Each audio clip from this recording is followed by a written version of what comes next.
Good day, folks. This is Brent Easton with Easton Farms. Thought I'd take a minute here to shoot a quick update video of everybody, all the sheep. Hope everybody's doing well. I believe today's February 3rd.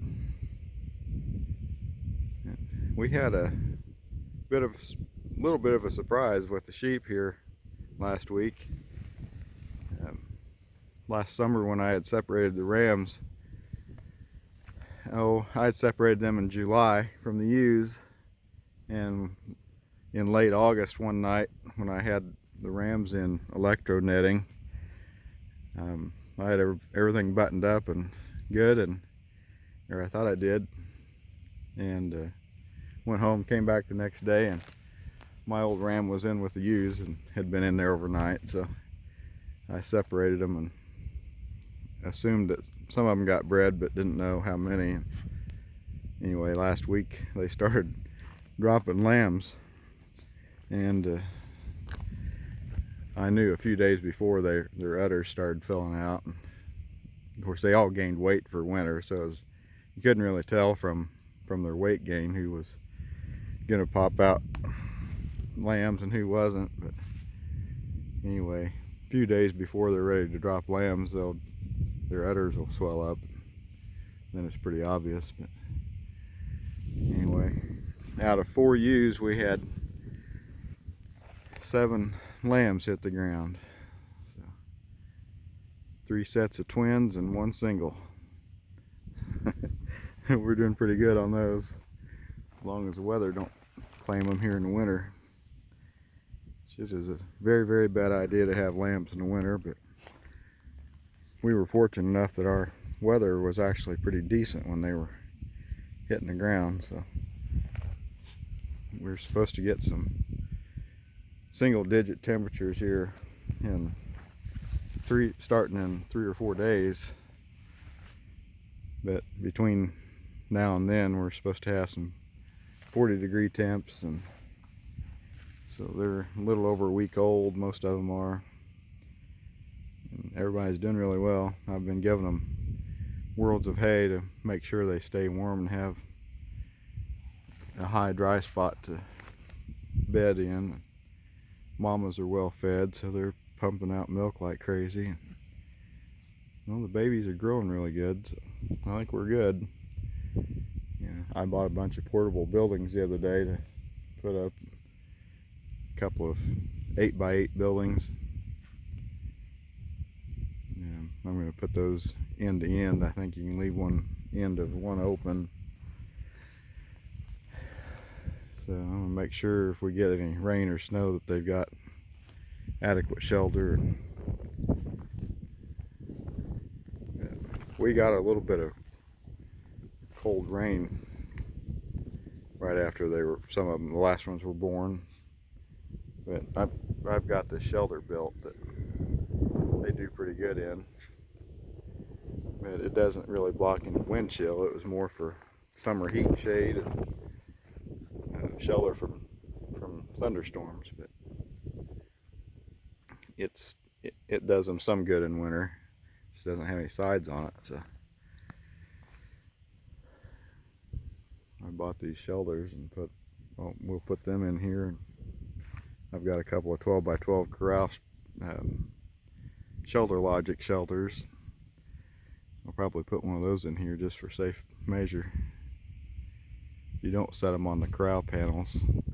They go all the way from, the cover goes from ground to ground, so kind of like a Quonset hut type shelter. Yeah, I'll try to shoot a little bit of a video of them once I get them put up. Sheep are using them. So, yeah, got big plans for 2021 here this year. We'll be expanding the sheep flock and the cattle herd, and planning on hitting the grazable cover crops pretty intensive, and see what else. Well, I'm gonna get rid of these brush piles. Gotta take a dozer and burn those, and bury what's left. Got something like 14 ponds to build in preparation for getting cattle in on the rest of the ranch. So we should have a lot of pretty neat content. I'll try to shoot videos of a bunch of that stuff. I may be getting a GoPro here and an updated computer here one of these days in the not too distant future. And I'll work on my video skills and presentations a little bit. So ramping things up big time in 2021. If all goes to plan anyway.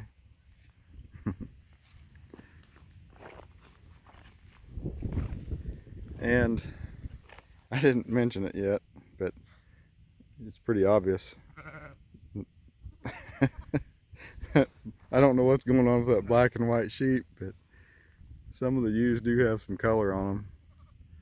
But that little black and white sheep just cracks me up. I can't be upset about it. I think that's one of the most awesome things I've had happen. I like a little bit of color in there. Yeah.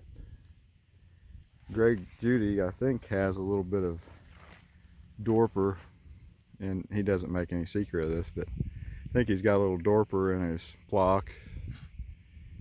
And I'm not sure if he's got any Katahdins, any Katahdin blood in there, but I'm pretty sure he told me at one time at one of the grazing schools, I think, that he had a little Dorper in his genetics for size, increase the size of the St. Croix.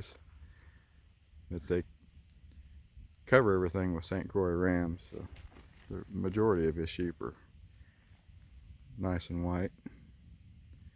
They're hardy, that's all I care about.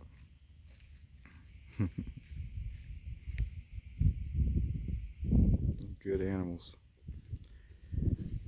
Well, I really couldn't recommend animals highly enough. You know, these sheep, if somebody's thinking about getting into livestock, boy, it's a great place to start.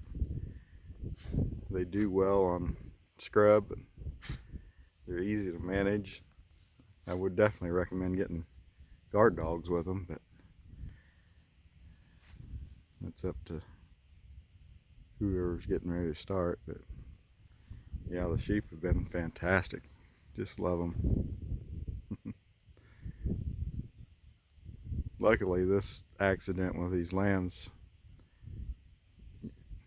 it scared me to death, dropping them in the middle of winter, but it's worked out good so far. We'll see how we get by on through winter. But we're calling for a couple of nights in the single digits here coming up, 0 to 10. Boy, I don't know what the wind chill is going to be, but I can't imagine it's going to be very good.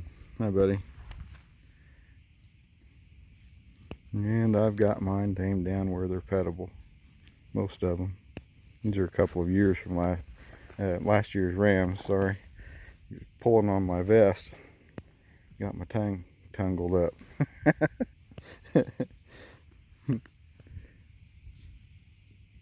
Yeah, good animals. Every day is like a petting zoo. So anyway, yeah, before this video runs any longer, I'm going to cut out here, guys. Hope everybody's doing well. Everybody have a good rest of the week. Talk to everybody later. Bye.